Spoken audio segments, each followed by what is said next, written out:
how this is going to turn out, but I'm going to have a go at this oxygen sensor trick here. Going on a 02 Jetta 2 liter.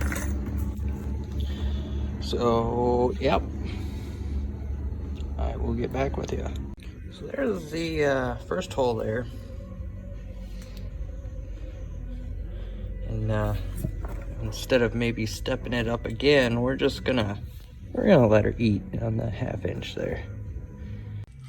So probably notice, kind of just cut right up into you know, just showing you how it fits together there. Didn't really feel the need to go into too much detail, since basically just drill a hole through the one and you screw them together. I did kind of have to jab at the little heat shield up there.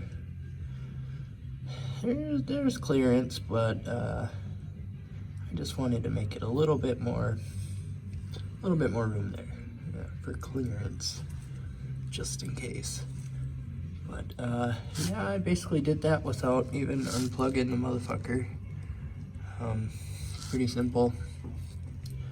Hopefully tomorrow the damn engine light won't come back on. I'm pretty sure the catalytic converter's gone. But for now,